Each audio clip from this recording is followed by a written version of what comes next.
மறுபடியும் சந்திக்கிறதுல மகிழ்ச்சியாக இருக்கிறது. நம்ம சர்ச்சில் 2 பேர் சார்ந்திருக்கிறாங்க. பிரதர் பேர் இருக்கிறது ஜோஷுவா 2 பேர் எழுந்துறீங்க. சபையார் அனைவரும் அவர்களுக்கு வாழ்த்து சொல்லி சபை முடிஞ்சவே பார்த்து பேசிக்கோங்க. தேங்க்யூ. ஓகே, ஸோ எடுத்துக்கொள்வோம். யோவான் எழுதின சுவிசேஷம் 11வது அதிகாரம் 20 27 வரை வாசிப்போம்.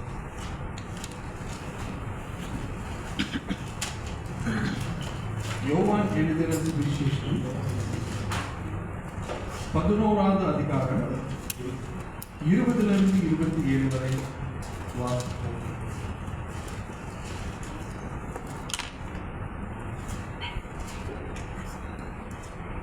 இயேசு வருகிறார் என்று மார்த்தாள் கேள்விப்பட்ட பொழுது அவருக்கு எதிர்கொண்டு வந்தால் மரியாதோ வீட்டிலே உட்கார்ந்திருந்தார்.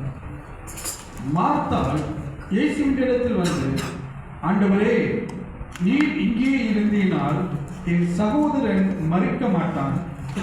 இப்பொழுதும் நீர் தேவனிடத்தில் கேட்டுக்கொள்ளுவது எதுவோ அதை தேவன் உமக்கு தந்தருவார் என்று அறிந்திருக்கிறேன் என்றார். இயேசு அவளை நோக்கி, உன் சகோதரன் உயிர் தெழுந்திருப்பான் என்றார். அதற்கு மார்த்தா, உயிர் தெழுதல் நடக்கும் கடைசி நாளிலே அவனும் உயிர் தெழுந்திருப்பான் என்று அறிந்திருக்கிறேன் என்றார். இயேசு அவளை நோக்கி, நானே உயிர் தெழுதலும் ஜீவனுமாயிருக்கிறேன். என்னை விசுவாசிக்கிறவன் மரித்தாலும் பிழைப்பான். உயிரோடு இருந்து என்னை விசுவாசிக்கிறவன் எவனும் என்றென்றைக்கும் மறியாமலும் இருப்பான். இதை விசுவாசிக்கிறாயா என்று கேட்டார். அதற்கு அவர், ஆம் ஆண்டவரே, நீர் உலகத்தில் வருகிறவரான தேவகுமாரனாகிய கிறிஸ்து என்று நான் விசுவாசிக்கிறேன் என்றார். கண்களை மூடி ஜெபம் செய்வோம். நன்றி ஆண்டவரே, அப்பா நீ நல்லவர். ஆண்டவரே, இந்த வசனத்தினுடைய ஆண்டவரே ஆழங்களும் ரகசியங்களும் நீர் எங்களோடு கூட பேசும்படியாக ஜெபிக்கிறோம். ஆண்டவரே, ஆண்டவரே, உங்களோட ஜனங்களோடு கூட நீங்க பேசுங்க. உங்களுடைய கருத்தில் ஒப்பு கொடுக்கிறோம். எல்லாம் இயேசு கிறிஸ்துவின் நாமத்தில் வேண்டுகிறேன். ஆமென், ஆமென். தொடர்ச்சியாக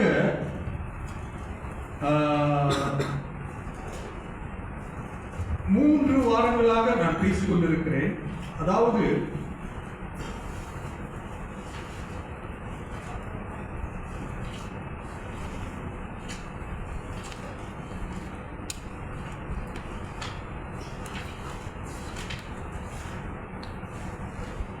ஆவி, ஆத்மா, சரீரத்தை பற்றி 3 வாரங்களாக பேசிக் கொண்டிருக்கிறேன். அதற்கு தொடர்ச்சியாக இன்றைக்கும் ஆவி, ஆத்மா, சரீரம் என்ற ஒரு தலைப்பிலே உங்களோடு கூட நான் பகிர்ந்து கொள்ள ஆசைப்படுகிறேன். நம்ம எல்லாருக்கும் தெரிந்த ஒன்று, நமக்கு என்ன இருக்குது? சரீரம் இருக்கிறது, நமக்கு ஆத்மா இருக்கிறது, மூன்றாவதாக நமக்கு ஆவி இருக்கிறது. 3ம் தேவன் நமக்குள்ளாக வைத்து அவர் படைத்தார். ஆதியிலே தேவன் மனிதனை எப்படி படைத்தார் என்று சொன்னால், அவருடைய சாயலிலே நம்மை படைத்திருக்கிறார். அவர் எப்படிப்பட்டவராக இருக்கிறாரோ அதே போலதான் மனிதனும் இருக்க வேண்டும் என்று சொல்லி தேவ சாயலாக மனிதனை தேவன் படைத்தார். மண்ணினாலே தேவன் மனிதனை உருவாக்கும் பொழுது அந்த மனிதனை அவ்வளோ ரசனையோடு கூட அவ்வளோ அழகான தோற்றத்தோடு கூட இந்த மனிதனை தெய்வம் படைத்தார். ஆதாமை படைக்கும் பொழுது சும்மா சிச்சாய படிச்சிருப்பாரா? அழகு, அவரே அழகுனாக்கா அவருடைய பிள்ளைகள் எவ்வளவு பெரிய அழகா இருப்பாங்க. அப்ப அந்த மனிதனை மண்ணினால் உருவாக்கும் பொழுது ஒவ்வொரு இடங்களிலும் அவர் கை வைத்து உருவாக்கும் பொழுது பார்த்து பார்த்து மனிதனை உருவாக்கினார். இந்த ஆதாமை படைத்த தேவன் உங்களையும் என்னையும் தான் படைத்திருக்கிறார். ஆதாமை மண்ணினாலே இந்த சரீரம் உருவாக்கப்பட்டது. இந்த சரீரம் எங்கிருந்து உருவாக்கப்பட்டது? வேதம் சொல்லுகிறது, ஆண்டவர் சொல்லுகிறார், மண்ணினாலே அவர் எடுத்து மனிதனை உருவாக்கினார் என்று சொல்லி. மனிதன் இந்த சரீரம் நம்ம கண்ணுக்கு பார்க்கிற ஒரு சரீரம். தேவன் நமக்கு ஒரு ஒரு ஆப்ஜெக்டை கொடுத்து நம்மை பார்க்க வைக்கிறார். உங்களை போல இந்த உலகத்துல யாருமே இல்லை. நீங்கள் ஒரே பீஸ் தான். நீங்க உங்களை போல 7 பேர் இருப்பாங்க, 10 பேர் இருப்பாங்க சொல்றாங்க. அதெல்லாம் சில முடியில வித்தியாசங்கள் இருக்கும், கைரேகையில் வித்தியாசம் இருக்கும், கண் மொழியில ஒரு வித்தியாசம் இருக்கும், கையில் உள்ள அந்த வரிகளில வித்தியாசம் உண்டு. தேவன் ஒரே மனிதனை தான் ஒரே பீஸா தான் படைத்தார். இவங்களை போல அவங்களை யாருமே படைக்கவில்லை. அப்படி என்றால் அவர் நம்மளை படைக்கும் பொழுது விசேஷமாய் படைத்திருக்கிறார். நம்மளை போல இந்த உலகத்துல யாருமே கிடையாது. நம்ம ஒரே ஒரு பீஸ் மட்டும்தான் இருக்கிறோம். ஆதாம் காலத்திலிருந்து இன்று வரைக்கும் தேவன் அப்படிதான் படைத்துக் கொண்டிருக்கிறார். அப்ப மனிதனை படைக்கும் பொழுது தேவன் விசேஷமாக படைத்து அவனுடைய சரீரத்தை ஒரு வெளிவான மதிப்பான ஒரு ஒரு ஒரு பர்சனாய் தேவன் உண்டாக்கினார். தேவனை போல நம்மை படைத்தால் நம்ம ஒருத்தர் மதிக்க வேண்டும். ஏன்னா நம்ம என்னது யாருடைய தோற்றத்தை நம்ம பிரதிபலிக்கிறோம்னா தேவனுடைய தோற்றத்தை பிரதிபலிக்கிறோம்.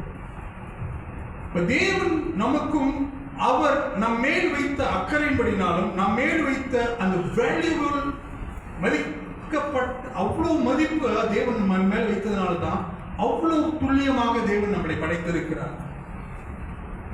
இந்த சரீரம் தேவன் உருவாக்கினார். மறுபடியுமாய் இந்த சரீரம் தேவனிடத்துக்கு சொந்தமானது. இந்த சரீரம் எப்படிப்பட்டது? தேவன் நம்மளை உண்டாக்கினார். இந்த சரீரம் யாருக்கு சொந்தமானது? தேவனுக்கு சொந்தமானது. அதற்கு பிறகு திருமணத்துக்கு பிறகு யார் அந்த சரீரத்துக்கு அதிகாரியாக தேவன் மாற்றினார் என்று சொன்னால் கணவன் மனைவியை அந்த அதிகாரியாய் மாற்றினார். இந்த வெளி தோற்றத்தை தேவன் அவ்வளவு அவருடைய சாயலுக்கு படைத்து அவருக்கு சொந்தமாக காணப்படும்படியாகவும் அவரு மகிமைப்படுத்தும்படியாகவும் தான் இந்த சரீரத்தை படைத்திருக்கிறார். நான் வாசிப்போம் 1 கொரிந்தியர் 6வது அதிகாரம்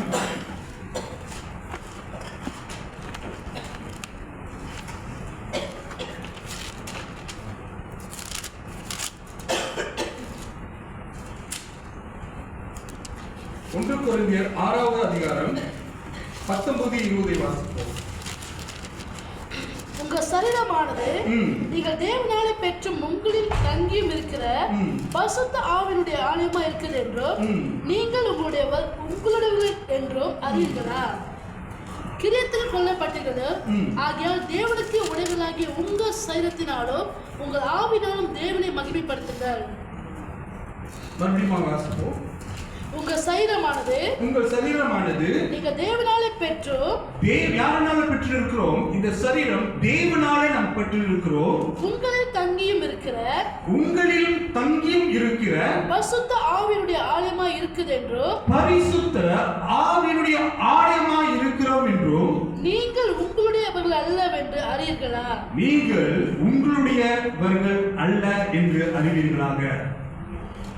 கிரியத்துக்கு கொல்லப்பட்டிருக்கிறோம். ஆகையால் தேவனுக்கு உடையவர்களாகிய உங்க சரீரத்தினாலோ உங்கள் ஆவினாலோ தேவனை மகிமைப்படுத்துங்க. தேவனை மகிமைப்படுத்த வேண்டும். இப்ப தேவன் ஆதாமை படைத்து மனிதனை உருவாக்கி இப்ப யார் அங்க தங்கி இருக்க ஆசைப்படுகிறார்? யார் மேல தங்கி இருக்கணும்னு ஆசைப்படுறாக்கா? உங்க மேலே என் மேல தான் தங்கி இருக்க ஆசைப்படுகிறார். காரணம், அவர் தான் நம்மை படைத்தார். இந்த சரீரத்துக்கு சொந்தக்காரரே அவர்தான். அவர் தங்கி இருக்கிற ஆலயம் நாம் தான். அப்ப அவர் தங்கி இருக்கிற இந்த ஆலயம் தேவனை மகிமைப்படுத்திக் கொண்டே இருக்க வேண்டும். மூன்றாவதாக நாம் வாசிக்கலாம், ரோமர் எழுதின சுவிசேஷம் 12வது அதிகாரம் 3வது வசனத்தை வாசிக்கிறோம்.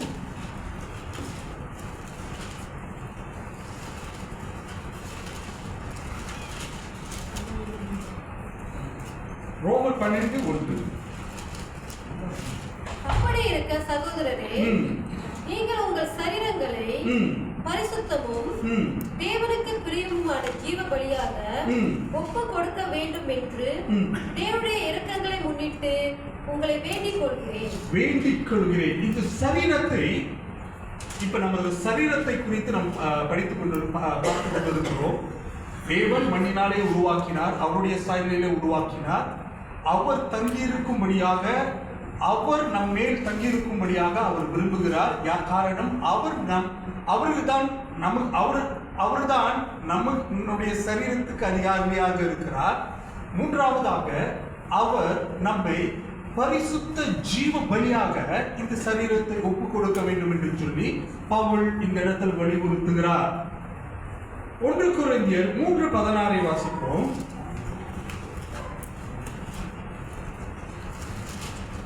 நீங்கள் தேவனுடைய ஆலயமாய் இருக்கிறீர்கள் என்றும் தேவனுடைய ஆவி உங்களில் வாசமாய் இருக்கிறார் என்றும் அறிந்திருக்கிறீர்களா? இப்பொழுது யார் யார் இயேசு கிறிஸ்துவை சொந்த இரட்சகராக ஏற்றுக்கொண்டீர்களோ, எப்ப நம்ம ரட்சிக்கப்பட்டோமோ அப்பவே இயேசு கிறிஸ்து என்ற நாமம் நமக்குள்ளாக தரிக்கப்பட்டிருக்கிறது. நம் சரீரத்தின் மேலே அவருடைய நாமம் தரிக்கப்பட்டிருக்கிறது. அது மாத்திரமல்லாமல் அவருடைய ஆவியை தந்தருளும்படியாக அவர் நமக்கு தந்திருக்கிறார். அவருடைய ஆலயம் இந்த சரீரம். நாம் எங்க போனாலும் நம்ம என்ன செய்யறோம்? யாரை சுமந்து கொண்டு போகிறோம்? தேவனுடைய பிரசன்னத்தை நாம் சுமந்து கொண்டு போகிறவர்களாக இருக்கிறோம். ஒருவேளை நம்ம வேலை எடுத்துக்கூட இருக்கலாம், வேலை இடத்துல எவ்வளோ பிரச்சனைகள் இருக்கலாம். இருந்தாலும் நம்மோடு கூட இருக்கிறார் யாரு? நம்ம இயேசு கிறிஸ்து இருக்கிறார். பரிசுத்த ஆவியானவரை நாம் அவருடைய பிரசன்னத்தை நாம் சுமந்து கொண்டு போகிறவர்களாக இருக்கிறோம். அப்படி போகும் பொழுது அவர் நாம் போகும் இடமெல்லாம் அவர் நம்மோடு கூட தான் வருகிறார். காரணம், அவருடைய சரீரம் இந்த சரீரமானது. நாம் வாசிக்கலாம், அப்ப தேவன் படைத்தது எல்லாம் நன்மையாக படைத்திருக்கிறார் இந்த சரீரத்தில். ஆனாலும் இந்த சரீரத்தை எப்படி வியாதிகள் வருகிறது? தேவன் அவ்வளவு பெர்ஃபெக்ட்டா படைத்திருக்கிற நம்முடைய சரீரத்திலே முதலாக மனிதனுக்குள்ளாக எப்படி வியாதிகள் வந்தது என்ற ஒரு கேள்விக்குறி நமக்கு வரும். தேவன் படைக்கும் பொழுது எல்லாம் பெர்ஃபெக்ட்டா படைத்தார். ஆனாலும் கூட இப்ப என்னென்ன சீக்குகள் இருக்கு? உதாரணமாக ஒரு 2-3 சீக்கு பேர் சொல்லுங்க. ஏன் சொல்லுங்க? சீக்கு பேரு தெரியல. இன்ஃப்ளூயன்ஸா இருக்கு, வேற டைபிட்டிஸ் இருக்கு, வேற பிரஷர் இருக்குது, சொல்லியா அஸ்மா இருக்கு, சொல்லியா கோவிட் இருக்கு, கோவிட் இருக்கு, காய்ச்சல் இருக்கு, சொறிகள் இருக்கு, சொறிகள் இருக்குது. அப்ப நமக்கு தெரியாத அஸ்மா இருக்கு. நம்ம மனிதனுக்குள்ளாக இப்படி இந்த வியாதிகள் வந்து நுழைந்தது. தேவன் அவ்வளவு அழகா நம்மளை படைத்தார். ஏதேன் தோட்டத்துல மனிதன் அவ்வளவு பெர்ஃபெக்ட்டா படைத்தார். ஆனாலும் இப்பேற்பட்ட வியாதிகள் சரீரத்தை தாக்கி கொண்டிருக்கிறது. தேவன் எப்ப ஆதாமும் ஏவாளும் தேவனுக்கு கீழ்ப்படியாமல் போகும் பொழுது அதன் பிறகுதான் இந்த வியாதிகள் இந்த மனிதனுக்குள்ளாக தேவனை விட்டு தேவனும் மனிதனும் புரியத்தக்கதான கீழ்ப்படியாமல் அந்த பாவங்கள் வரும் பொழுது அந்த காரியங்கள் வியாதியாக அது மாறுகிறதை பார்க்கிறோம். தேவன் என்ன சொல்றாரு, பிள்ளை படுக்கும் பொழுது வலியும் வேதனையும் படுக்கிறாங்க. அது ஆண்டவர் அது அந்த காலத்திலே சொல்லிட்டார். மனிதனை படைக்கும் பொழுது அந்த வலியை இந்த சரீரத்திலே வைத்து விட்டார். அந்த கணவனுக்கு வேர்வை செஞ்சு வாசிக்கலாம். ஆதியாகமம் 3:19 வாசிப்போம்.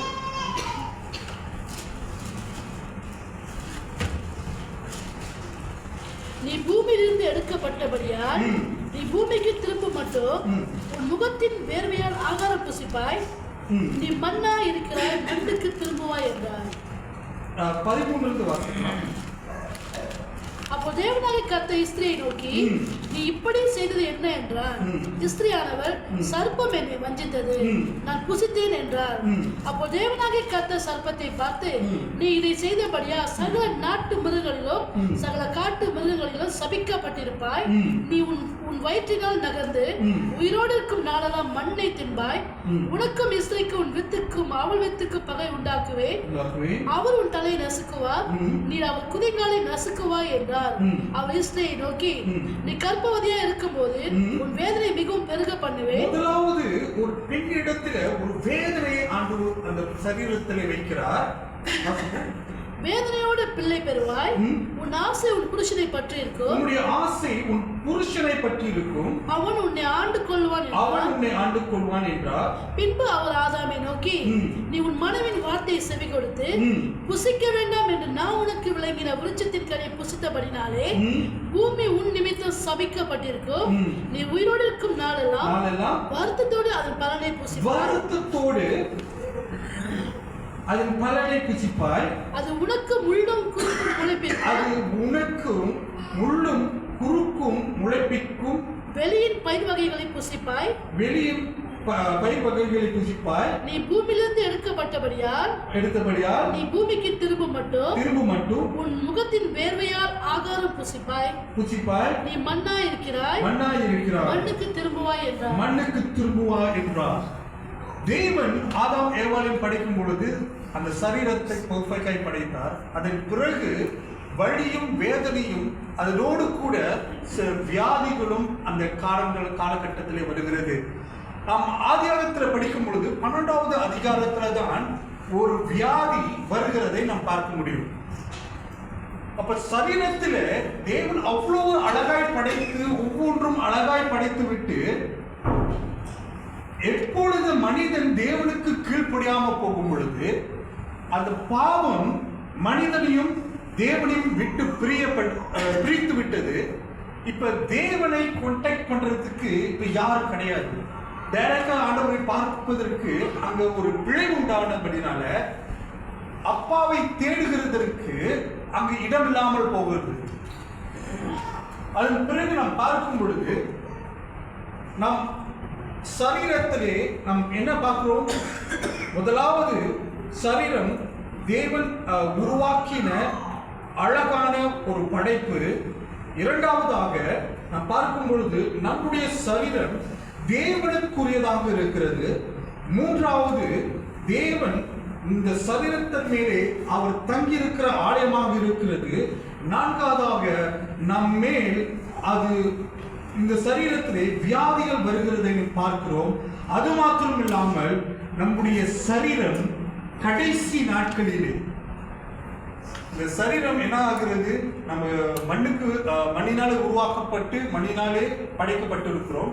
நம்முடைய சரீரம் மறுபடியும் இந்த மண்ணுக்கு தான் திரும்ப வேண்டும். இது உலக நீதி, தேவனுடைய நீதி.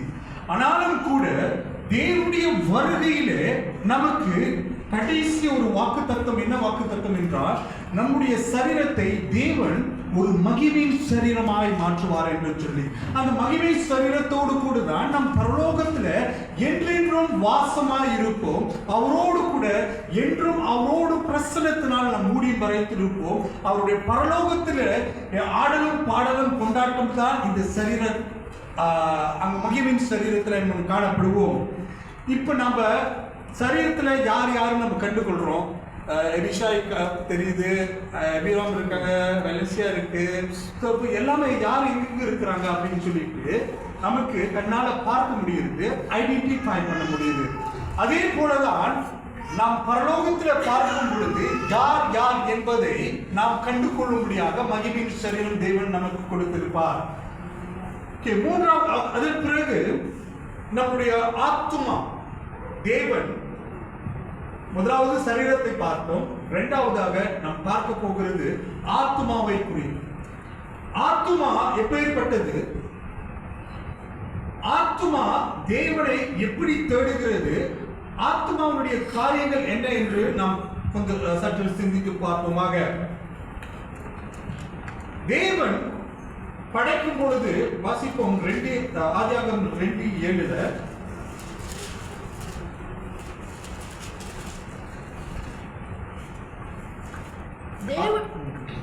தேவனாக கர்த்தர் மனுஷனை பூமியின் மண்ணினாலே உருவாக்கி ஜீவ சுவாசத்தை அவன் நாசிலே ஊதினார். ஜீவ சுவாசத்தை அவன் நாவிலே ஊதினார். மனுஷன் ஜீவாத்துமாவானான். மனுஷன் ஜீவ ஆத்துமாவாய் மாறினான். முதலாவது தேவன் சரீரத்தை உண்டாக்கி மனுஷனை, தேவனாகிய கர்த்தர் மனுஷனை பூமியிலே மண்ணினாலே உருவாக்குகிறார். இந்த சரீரம் பூமியிலே உருவாக்கப்படுகிறது. இரண்டாவதாக அவர் ஒரு ஜீவ சுவாசத்தை, உவா என்ற காற்றை மனிதனுக்குள்ளாக உயிர்ப்பிக்கும்படியாக செய்கிறார்.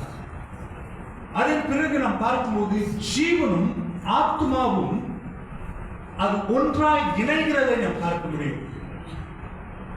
ஜீவனும் ஆத்மாவும், ஆவியும் ஆத்மாவும் ஒன்றாக இணைகிறதை நாம் பார்க்க முடியும். தேவன் ஆத்மாவை எப்படி கொடுத்தார்? ஆத்மா என்ன செய்யும்? நம்ம எல்லாம் கேள்விப்பட்டதெல்லாம், உலகத்துல என்னென்ன இன்ஃபர்மேஷன் கேள்விப்படுறோமோ அது எல்லாமே ரிஜிஸ்டர் பண்ணும். மைண்ட் தான் ஆத்மா. இந்த மைண்ட் வந்து ஆலோசனை கொடுக்கும். இந்த மைண்ட் என்ன செய்யும்? இப்பொழுது என்ன இந்த சரீரத்துக்கு தேவையான காரியத்தை இந்த ஆத்மா, இந்த மைண்ட் போய் தேடுகிறதற்கு ஐடியாஸை கொடுக்கும். இந்த ஆத்மா என்ன செய்யனாக்கா, எல்லாவற்றுடைய இன்ஃபர்மேஷனும் இந்த ஆத்மாவுக்கு மட்டும்தான் அது கொலெக்ட் பண்ண முடியும். டேட்டா மாரி. ஸோ அதை கொலெக்ட் பண்ணி இன்ஃபர்மேஷனை கேட்டுக்கொண்டே இருக்கும். இந்த ஆத்மா, மிருகங்களுக்கு ஆத்மா இருக்கிறது, மிருகங்களுக்கு ஆவி கிடையாது. மிருகங்களுக்கு ஆத்மா இருக்கிறது, ஆனால் ஆவி கிடையாது. இந்த ஆத்மா எது இதெல்லாம் இந்த சரீரம் ஆசைப்படுகிறதோ, எது இதெல்லாம் இதுக்கு தேவையான காரியங்கள் எல்லாம் செய்கிறதற்கு தூண்டுகோலாக இருக்கும். இந்த ஆவி எங்கிருந்து வந்ததுனாக்கா தேவனிடத்திலிருந்து வந்தது. இந்த ஆவி மறுபடியும் தேவனிடத்திற்கு தான் செல்ல வேண்டும். இந்த ஆத்மாவுடைய காரியங்களிலே நம்முடைய ஒவ்வொரு சபைகளிலும் எத்தனோ சின்ன வயசுல இருந்து நம்ம என்ன கேட்டிருக்கோம்? ஆத்மாவோட கூட பேச முடியுமா? நம்ம யாருக்கு தெரியும் நம்ம ஆத்மாவோட பேச முடியுமான்ட்டு? தெரியுமா? தெரியாது. ஆனாலும் கூட நாம் சரீரமும் நம் ஆவியும் ஆத்மாவோடு கூட இடைப்பட முடியும். தேவன் அந்த அதிகாரத்தை கொடுத்திருக்கார். எப்படி இந்த அதிகாரத்தை கொடுத்திருக்கிறார்? நம்ம என்ன செய்றோம்? என் ஆத்மாவே கர்த்தரை ஸ்தோத்திரி. யாரை நாம் சொல்லுகிறோம்? நம்மளுடைய சரீரமும் நம்முடைய ஆவியும் ஆத்மாவுக்கு டைரக்ஷனை கொடுக்கிறது. ஆத்மாவுக்கு ஒரு இன்ஸ்ட்ரக்ஷனை கொடுக்கிறது. என் ஆத்மாவே கர்த்தரையே ஸ்தோத்திரி, என் முழு உள்ளமே நீ கர்த்தரையே சொல்லுங்கப்பா, கர்த்தருடைய நாமத்தையே ஸ்தோத்திரி. என் ஆத்மாவே கர்த்தரையே ஸ்தோத்திரி. அவர் செய்த சகல உபகாரங்களையும் மறவாதே என்று சொல்லி இந்த ஆத்மாவோடு கூட ஒரு அதிகாரத்தை தேவன் வைத்திருக்கிறார். இந்த அதிகாரம் எப்படிப்பட்ட அதிகாரமாக இருக்கும் என்றால், ஆவியோடும் சரீரமும் இணைந்தால்தான் ஒரு வல்லமை கிடைக்கும். தேவ ஆவி நமக்குள்ளாக இல்லை என்றால் எப்படி நாம் பேச முடியும்? நம்முடைய ஆத்மா, நம்ம என்ன சொல்றோம்? பர்த்டேக்கு விஷ் பண்றோம். அதுக்கு ஒரு பாட்டு பாடுவோமே, என்ன பாட்டு? பிரியமானவளே உன் ஆத்துமா வாழ்கிறது போல.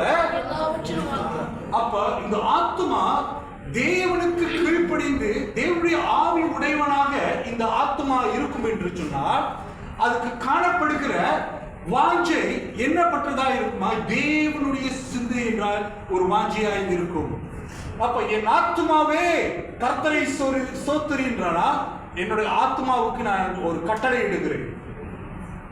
தப்பி போவாத, ஜெபம் செய்யும் பொழுது இந்த காரியத்தை செய்யு, அதை செய்யு, அது வார்னிங் பண்ணிக்கிட்டே இருக்கும். எங்க ஆவி தேவனுடைய கனெக்ஷனாக இருக்கும். தேவ ஆவியானவரும் நம்மும் கனெக்ஷனுக்குள்ள இருந்தால்தான் இந்த ஆத்மாவை நாம் கண்ட்ரோல் பண்ண முடியும். நான் ஏற்கனவே போன வாரத்தில் சொல்லும் பொழுது சரீரத்திற்கு இப்போ ஒரு சரீரம் மரணம் அடைந்து விட்டால் அந்த சரீரத்துல நம்ம தட்டி எழுப்பணுமாக்கா அதுக்கு உணர்வு இல்லைன்னு சொல்லி அது போயிட்டு கிள்ளினாலும் கூட அதுக்கு வலிக்காது. காரணம் அது ஒரு சரீரம், ஒரு உயிர் இல்லாத ஒரு சரீரம். அப்ப அந்த சரீரம் எடுத்துக்கொள்ளப்படும் பொழுது அந்த ஆவி அவனுக்குள்ளாக அந்த ஜீவனை எடுத்துக்கொள்ளும் பொழுது அந்த ஜீவன் எங்க போகிறது என்றால் பாதாளத்திற்குள்ளாக போகிறது. ஒன்று கீழ் பாதாளம், இரண்டாவது மேல் பாதாளத்திற்கு போகிறது, பரதேசிக்கு போகிறது. அங்க போய் நம்ம ஏற்கனவே பார்த்தோம், என்ன பார்த்தோம்னாக்கா அந்த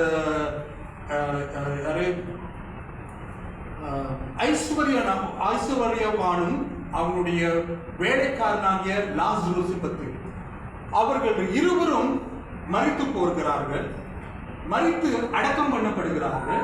அந்த அடக்கம் பண்ணப்பட்ட பிறகு அது லாசரு ஆபிரகாமுக்கு மடியிலே கொண்டு போகப்படுகிறான். இரண்டாவதாக அந்த யாரு அந்த ஐஸ்வர்யவான் அவன் ஒரு ஒரு பாதாளத்திலே தள்ளப்படுகிறான். அந்த பாதாளத்திலே தள்ளப்படும் பொழுது அவனுக்குள்ளாக வேதனை காணப்படுகிறதாம். இப்ப அந்த சரீரம் அடக்கம் பண்ணப்பட்டுருச்சு, அடிச்சாலும் சொரணம் இல்லை. ஆனாலும் அந்த பாதாளத்துக்கு போனோடனே அவனுக்கு தாகமா இருக்குது, ரட்சிப்பை போயிட்டு என் சகோதரனுக்கு போய் சொல்லுங்க அப்படின்னு சொல்லிட்டு இந்த ஐஸ்வர்யவான் அந்த பாதாளத்திலே கடந்து அழுது கொண்டு கதறிக்கொண்டு இருக்கிறான். அப்ப அந்த வலி வேதனை எல்லாம் இந்த ஆவிக்குள்ளாக தான் இருக்கிறது. அந்த ஆவி அந்த சரீரத்தை விட்டு வெளியே போகும்பொழுது அந்த உணர்ச்சிகள் அந்த சரீரத்துக்கு அந்த பிரேதத்துக்கு ஒன்றுமே இல்லை. அப்ப ஆவிக்கு ஃபீலிங்ஸ் இருக்கு, அந்த ஆத்மாவுக்கு உணர்வுகள் இருக்கிறது. தேவன் என்ன செய்கிறார்? இந்த ஆத்மாவின் ஆவியும் தேவன் நம்மை ஒரு உயிர்ப்பிக்கப்படுறாக இருக்கிறார். ஆதாம் செய்த கீழ்ப்படியாமையினாலே அங்க என்ன நடந்தது? ஒரு தேவனோடு கூட நெருங்கிய ஒரு தொடர்பை துண்டிக்கப்பட்டது. அதற்கு முன்பதாக எல்லாவற்றிலும் சகஜமாய் ஆதாம் தேவனோடு கூட பேசிக் கொண்டிருந்தார். எப்ப ஒரு கீழ்ப்படியாமல் அங்கு வரும் பொழுது, அங்க ஒரு பாவம் வரும் பொழுது, ஒரு பிழை உண்டானபடினாலே இந்த ஆவி ஆதாமுக்குள்ளாக இருந்த அந்த ஆவி மரித்து போனதாக காணப்பட்டது. நாம் வாசிக்கலாம் அந்த வசனத்தை மறுபடியும் ஆதி 11வது யோவான் எழுதின சுவிசேஷம் 11வது அதிகாரம்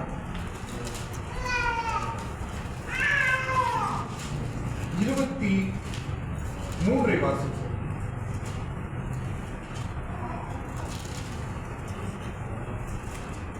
இயேசு அவளை நோக்கி, ஒரு சகோதரன் உயிர் தெழுந்திருப்பான் என்றார். அதுக்கு மாத்தால், உயிர் தெழுதல் நடக்கும் கடைசி நாளிலே அவனும் உயிர் தெழுந்திருப்பான் என்று அறிந்திருக்கிறேன் என்றார். இயேசு அவளை நோக்கி, நானே உயிர் தெழுதலும் ஜீவனுமா இருக்கிறேன். என்னை விசுவாசிக்கிறவனும் மரித்தாலும் பிழைப்பான், உயிரோடு இருந்து என்னை விசுவாசிக்கிறவனும் என்னைக்கும் மறியாமலும் இருப்பான். இதை விசுவாசிக்கிறாயா என்றார். இதை விசுவாசிக்கிறாயா என்றார். 42 வாசிக்கலாம். நீ இப்பொழுது எனக்கு செவி கொடுக்கிறேன் என்று நான் அறிந்திருக்கிறேன். ஆனாலும் நீர் என்னை அனுப்பினதை சூழ்ந்து நிற்கும் ஜனங்களை விசுவாசிக்கும்படியாக அவர்கள் நிமித்தம் இதை சொன்னேன் என்றார். இவர்களை சொன்ன பின்பு லாசருவே வெளியே வா என்று உரத்த சத்தமாய் கூப்பிட்டான். அப்பொழுது மரித்தவன் வெளியே வந்தான். அவன் கால்களும் கைகளும் பிரேத சீலைகளினால் கட்டப்பட்டிருந்தது. அவன் முகமும் சீலையா சுற்றப்பட்டிருந்தது. இயேசு அவளை நோக்கி, இவர்களை கட்டு அவிழ்த்து விடுங்கள் என்றார். அப்போது முதலிடத்தில் வந்திருந்த இயேசு செய்திகளை கண்டவர்களாகிய யூதர்கள் அநேகர் அவ்விடத்தில் விசுவாசமானார்கள். அவர்கள் சில பரிசேயத்தில் போய் இயேசு செய்திகளை அவர்களுக்கு அறிவித்தார்கள்.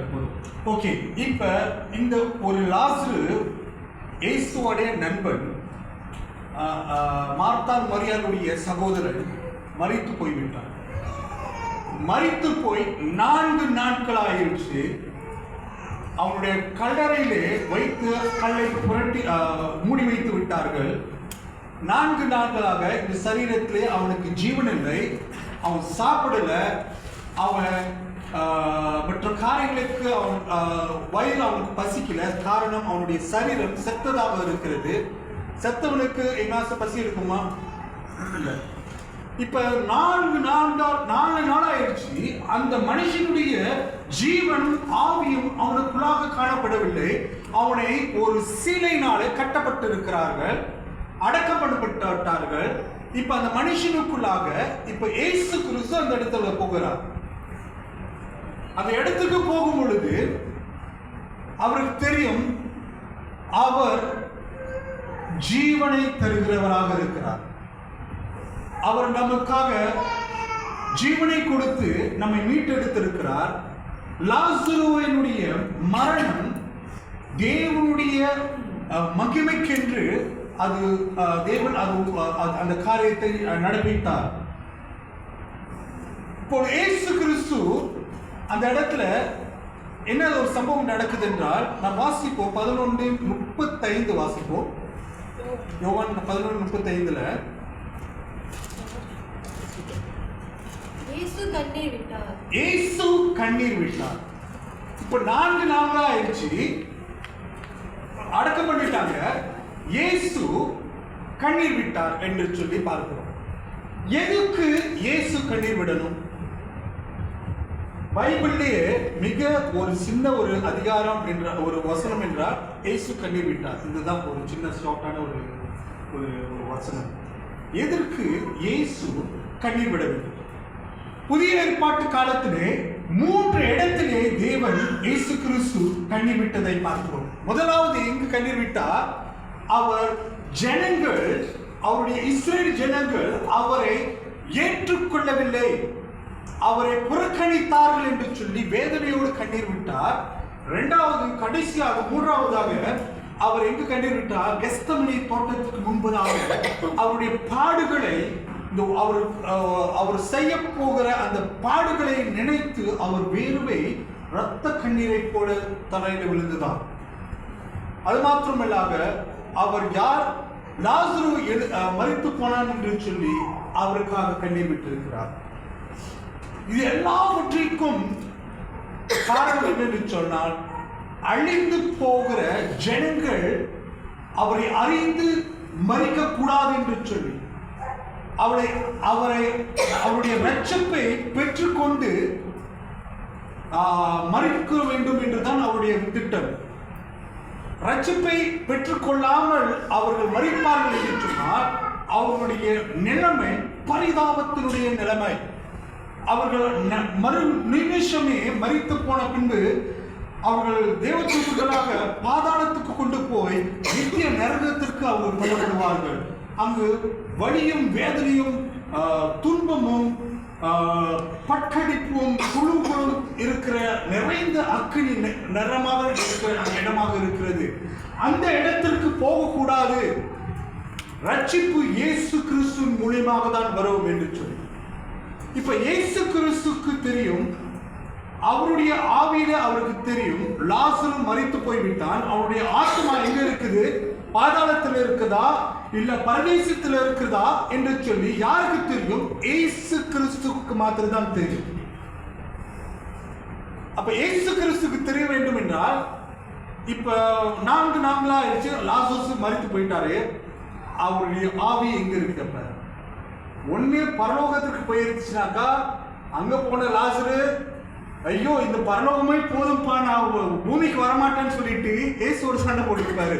இயேசுவே என்னை மறுபடியும் அனுப்பிடாதீங்க இந்த பூமிக்கு, அவ்வளவு பாடுகளும் பாவம் நிறைந்த உலகத்திற்கு என்னை அனுப்பிடாதீங்க அப்படின்னு சொல்லிட்டு இருப்பாரு. அம்மாவா இல்லையா? ஓகே, இப்ப லாசரு எங்க இருக்கிறாருன்னு நீங்க யாராச்சும் சஜஸ்ட் பண்ணுங்க. இப்ப லாசரஸ் மரித்துட்டாரு, அவர் பாதாளத்துல இருக்கிறாரா இல்ல பரதேசில இருக்கிறாரா? யாராச்சும் சொல்லுங்க. சொல்லுங்க. பரதேசில இருக்கிறார். வாய்ப்பு சொல்லுங்க. வாய்ப்பு பாரடைஸ். வேற யாராச்சும்? இப்ப லாசருடைய ஆவி எங்க இருக்கு? இயேசு எழுப்ப போறாரு, 4 நாள் ஆயிடுச்சு, அந்த ஜீவன் அவனுக்குள்ள வரப்போகுது. அப்ப இயேசுக்கு தெரியும் இந்த ஆவி எங்க இருக்குட்டு. யாரும் சொல்ல முடியுமா? பரதீசியில இருக்கா இல்ல பாதாளத்துல இருக்குதா? அப்படின்னாக்கா எனக்கு ஒரு கேள்விக்குறி வருது. எதற்கு இயேசு லாசருஸ்காக கண்ணீர் விட வேண்டும்? அவர் பரலோகத்துல இருந்தால் எதற்கு அவர் துக்கப்பட வேண்டும்? அவர் ஆவி பரலோகத்துல இருக்குதுன்னு சொல்லிட்டு புரியுதா நான் சொல்றது? ஓகே, ஸோ இந்த கேள்வி நான் ஒரு கற்பனையாக தான், என்னுடைய சொந்த இது, நான் கற்பனை பண்றதுக்கு கொஞ்சம் இடம் கொடுக்குங்களேன். இது எங்க பைபிள் ஸ்கூல்ல படிச்சீங்களா இல்லையான்னு எனக்கு நல்லா கேட்குறீங்க. பட் என்னுடைய ஒரு தனிப்பட்ட ஒரு குவெஸ்டனை தான் உங்களுக்கு முன்னுக்கு வச்சேன். அப்ப இயேசு அவர் கண்ணீர் விடுகிறார் என்றால் அந்த மனிதன் அவருடைய ஆவி அப்ப 3 இடத்துல நான் சொன்னேன், 3 இடத்துல இயேசு குறித்து கண்ணீர் விட்டார். ஒண்ணு, கெத்செமனே தோட்டத்துக்காக யாருக்காக அழுதாரு? நம்மளுடைய பாவங்கள் அவர் மேல் சுமக்கிறதுனாலும் அவர்கள் உலக ரட்சகர் எல்லாரும் மீட்கப்பட வேண்டும் என்பதற்காகவும் அவர் அந்த பாரத்தை அந்த தேவனுடைய பிழைவு அவர் உலக ஒட்டுமொத்த பாவத்தை அவர் மேல சுமந்துட்டாருனாக்கா அந்த சுமை பிதாவுக்கும் இயேசுவுக்கும் ஒரு பிளவை உண்டாக்கும். ஒரு நிமிஷத்துல தேவன் அவரை இயேசு கிறிஸ்துவை கைவிட்டிருப்பார். ஏன்னா அவர் மேல் பாவம் சுமத்தப்பட்டது. அதற்கு கெத்செமனே தோட்டத்திலே அவர் கண்ணீர் விட்டார். 2வது இடத்துல நான் பார்க்கும் பொழுது இஸ்ரேல் ஜனங்களே அவரை தள்ளிவிட்டார்கள் என்று சொல்லி அதற்காக கண்ணீர் விட்டார். இது எல்லாம் பார்க்கும் பொழுது இதெல்லாம் என்னோட சொந்த இதுதான், இது பண்ணிடு இல்லை நான் தப்பா சொல்றேன் அப்படி இல்லை, ஒரு என்னுடைய சொந்த என்ன சொல்லுவாங்க ஒரு ஒரு ஒரு கற்பனையில ஒரு என்னுடைய வெளிப்பாடுகளை நான் தீர்க்கிறேன்.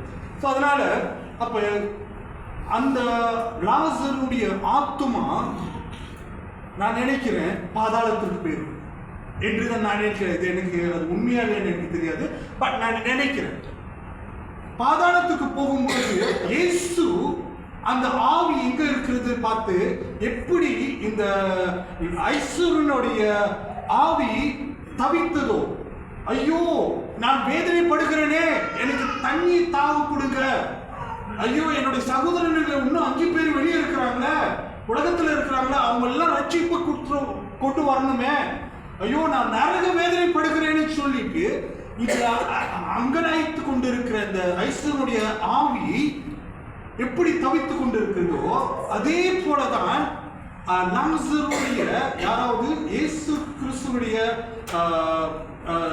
கூட இருந்த லாசரு மரித்து போய் பிறகு அங்கு இருந்திருக்கலாம் என்று ஒரு கற்பனை நான் சொல்கிறேன். அதனால் அதற்காக தான் அவ்வளவு வேதனைப்பட்டு கண்ணீர் விட்டிருப்பார் என்று நான் நம்புகிறேன்.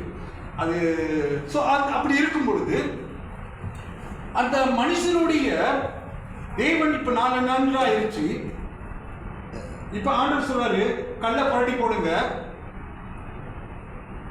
கல்ல புரட்டி போட்டாங்க. புரட்டி போட்டுட்டு பிறகு இயேசு வார்த்தையை அனுப்புகிறார். என்ன வார்த்தையை அனுப்புகிறார் வாசிக்கலாம். 43 யோவான் 11:43 இவைகளை சொன்ன பின்பு லாசருவே வெளியே வா என்று லாசருவே வெளியே வா என்று உரத்த சத்தமாய் கூப்பிட்டார். அப்பொழுது பாருங்க, இயேசு யாரை கூப்பிட்டார்? பேரை சொல்லி அழைத்தார். லாசருவே என்று சொல்லி பேரை சொல்லி அந்த ஆவி அந்த ஜீவனுக்குள்ளாக அந்த சரீரத்துக்குள்ளாக போகிறது. இதே வெளியே வா என்று சொல்லி இந்த உலகத்தையும் அண்ட சராசரங்களையும் படைத்த தேவன், இந்த இயேசு கிறிஸ்து, அவர் ஒரு வார்த்தை சொன்னால் அது அப்படியே ஆகும். வெளியே வா என்று சொன்னால் உலகத்தினுடைய அத்தனை ஆவிகளும் என்ன செஞ்சிருக்கோம்? அந்த இடத்துல ஒரு நிமிஷமே வந்திருக்கும். அதனாலதான் இயேசு கிறிஸ்து அழகாய், லாசருவே நீ எங்க இருக்கிறியோ அந்த இடத்தை விட்டு இப்பொழுதே இந்த சரீரத்துக்குள்ளாக நீ ஜீவனாய் உடையாக இரு அப்படின்னு சொல்லி. அப்ப தேவனுடைய வார்த்தை, அந்த ஆவி எங்க பாதாளத்துல இருந்துச்சா இல்ல பரதேசில இருந்துச்சுனாக்கா, ஒண்ணு பரதேசில இருந்தாக்கா ரொம்ப ஹாப்பியா இருந்திருப்பாரு. அவர் சொல்லியிருப்பாரு, ஆண்டவரே மறுபடியும் உலகத்துக்கு கொண்டு போயிடாதீங்க அப்படின்னு சொல்லியிருப்பாரு. ஆனாலும் எங்க இருந்தாலும் நம்மளுக்கு தெரியல.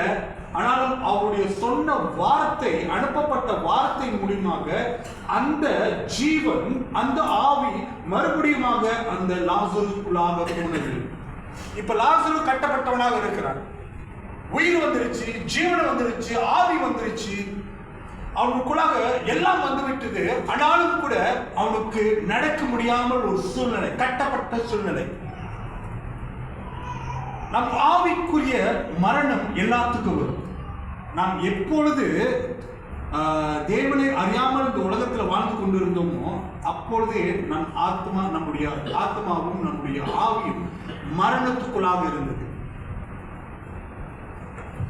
காரணம் என்னென்றால், நாம் தேவனை அறியாதவர்களாக இருந்தோம், இயேசு கிறிஸ்துவை அறியாதவர்களாக இருந்தோம். இயேசு கிறிஸ்துவை அறியாதவர்களுடைய ஆவி, ஆத்மா மரணத்துக்கு ஏதுவாக இருக்கும்.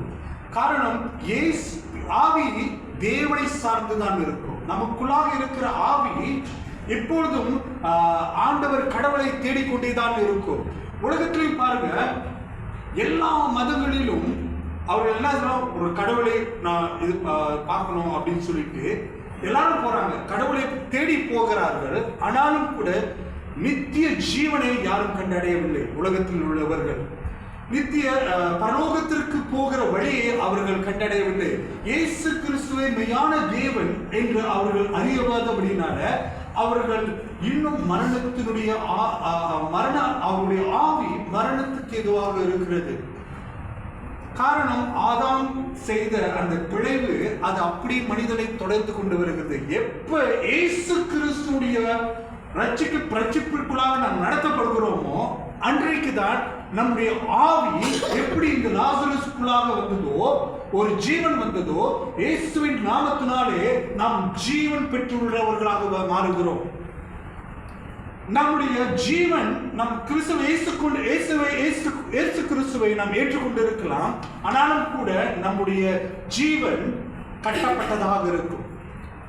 நம்முடைய ஜீவன் அந்த சிறையினால, அந்த சேலையினால கட்டப்பட்டு நடக்க முடியாமல் தவித்துக் கொண்டிருப்போம். நாம் வாசிப்போம். அதுக்கு பிறகு 11:42 அப்போது மரித்தவன் வெளியே வந்தான். அப்பொழுது இப்ப மரித்தவன் வெளியே வருகிறான். அவன் கால்களும் கைகளும் பிரேத சீலைகளினாலே கட்டப்பட்டிருந்தது. ஓகே, எப்படி இயேசு ஒரு வார்த்தை சொன்னார், உயிர் வந்துருச்சு.